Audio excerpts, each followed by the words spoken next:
Hey, good morning, everyone. Thanks so much for waking up with us here at 7 on the Wax. Today is Wednesday. It's August 6th. I'm Caitlin Francis. I'm Caitlin Nuclo. We appreciate you joining us this morning. A lot to talk about, but first, let's get a check on that forecast. Get your morning ready. Meteorologist Jill Gilardi is here with the details. Good morning, Jill. Good morning. Well, the view behind you, it's that hazy one with that kind of glowing orange sun. So you know there's still smoke around, but the air quality has improved some. We're talking about, look at that. We're in the yellow. This is a great news there. We're not in the orange like we had yesterday, and we do not have an air quality alert in effect. So this is some improvement. So anyone with, those respiratory issues, less of an impact on you today. Maybe you can get outside a little longer. Wouldn't that be nice? But we are tracking also some scattered clouds, but they're thin.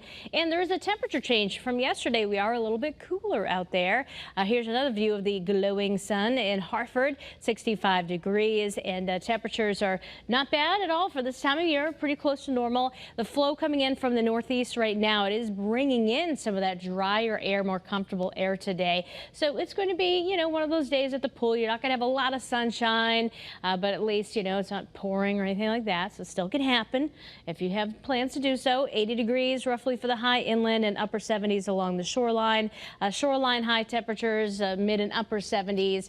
UV index about a 5 because of cloudy skies. And if you have plans to be out literally on the water, doing some fishing, boating, just enjoying the day, well, a lot of cloud cover and some haze, but the winds are going to be out of the east about 5 to 10 knots, 1-foot waves, and visibility looking good out there. So all in all, we're heading in a better direction, but eventually the comfortable air is going to be turning hot and humid again. I'll be timing that out coming up a little later in your first alert forecast. See you in about 15 minutes. Caitlin? All right, thanks, Jill. Good morning, everyone. Let's get you an update here on your roads as you're heading out for the commute, heading to work, maybe bringing the kids to one of the last days of summer camp there.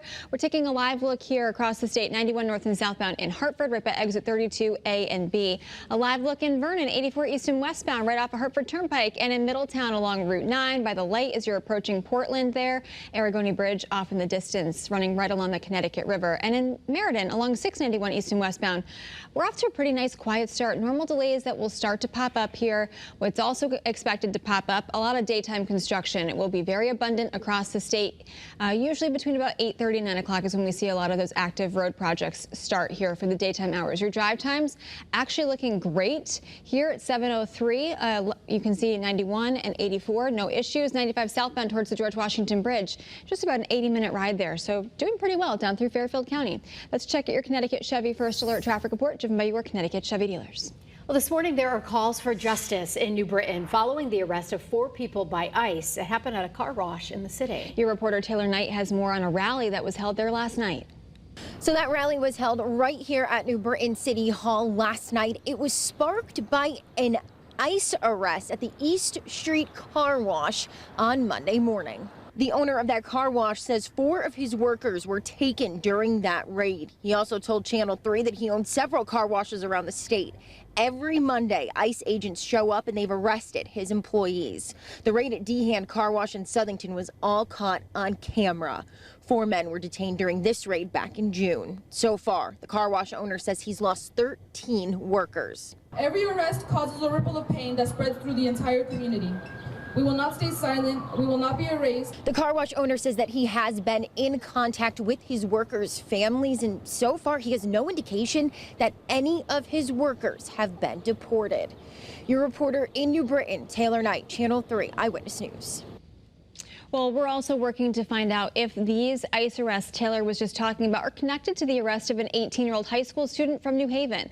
As we've reported previously, that student was taken into custody last month, also while working at a car wash. We're still waiting to find out if he's being brought back to Connecticut from Louisiana, where he was being held at a facility there. He was initially scheduled to be deported to Guatemala last week. Well, the search continues in Westbrook this morning for a man who has been missing for more than a week. Take a look at your screen here. We have some new pictures to show you of 38-year-old Andrew Corbett. The one on the right is from the last time he was seen on July 30th at the CVS in Groton. His canoe was found overturned in Messerschmitt Pond on Friday. Dive teams are now moving to a smaller search in and around that area. And this morning, if you see a bunch of flashing lights and first responders at East Lyme High School, don't worry.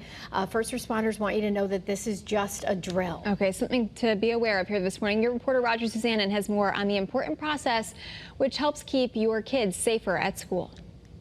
That's exactly right. And you know what's interesting? When you talk with emergency responders, they always stress the need to prepare for potentially unsettling situations long before they actually happen. So with that in mind, at today's event, emergency responders won't be the only people playing roles in this event. Parents, teachers, and even students have signed up to help out as well. So take a look at your screen right now, and I'll explain how this will all work. This is video from a similar drill last year, and the goal today is for emergency responders, teachers, parents, and even students to work on reunifying families during a weather emergency. So they'll test everything, including the emergency notification system, how police, fire, and EMS personnel will react, and even ways for students and parents to combat anxiety and remain clear-headed. A small army of first responders will be on hand, and the goal is to make everyone in the community feel more confident that we could handle an emergency because we've thought about how the process will play out. And today's event here at East Lyme High School will run from 9 o'clock in the morning until 1 p.m. So a pretty big window. And again, parents and even students have signed up to help out. So you'll see a lot of drama here at East Lyme High School. But again, nothing to worry about. It's just a drill. Reporting outside East Lyme High School, I'm your reporter, Roger Suzan, Channel 3 Eyewitness News. Right now, a police officer and another driver are recovering after their cars collided in Rocky Hill last night. Police say it happened on Elm Street while the officer was heading to an emergency call. Both were taken to the hospital. The crash is still under investigation this morning. And the investigation continues this morning into a deadly crash in Berlin that we first told you about yesterday morning as breaking news. The person who was killed has been identified as Case Burwood of Windsor Locks. The other driver, we're told, is recovering in the hospital this morning. You'll remember Route 372 Mill Street. That was shut down for hours during the morning commute. And this morning, we're still working to find out why a New Haven police officer is on leave. The department tells us that officer is under investigation. We're still looking into specifics, though, of this case, including the identity of that officer. You can stay with us for updates here on air and online as we get more information. Well, this morning, a suspect has been arrested in an attack at a senior living facility last month that seriously hurt one person. Police say 28-year-old Matthew Ellis is charged with assault. Happened at the Briarcliff Manor on Coleman Street. Police are still investigating, but they previously said the victim was targeted. Well, this morning we've learned that Bloomfield's mayor is leaving before the end of her term. Danielle Wong said in a social media post that she's stepping down. She did previously say she wasn't running for re-election. Her last day will be August 24th. 708 stock futures are up this morning as economists closely watch the markets before new U.S. tariffs are set to take effect tomorrow. The U.S. imposing those tariffs on more than 60 countries and the European Union. It's one of America's largest trade partners. Experts warning shoppers will likely have to pay more for everyday goods. The Yale Budget Lab is also estimating that increase will cost you and your family about $2,400 more this year. Well, this morning there's still some hope for Connecticut Sun fans who want to keep the team here in our state. The Mohegan tribe has not yet accepted that $325 million offer to move the Sun to Boston. And this means a Connecticut investment group led by the former owner of the Milwaukee Bucks may step in to take the Sun to Hartford, perhaps. The tribe has not commented on any of the offers, but says it is exploring different investment opportunities for the team.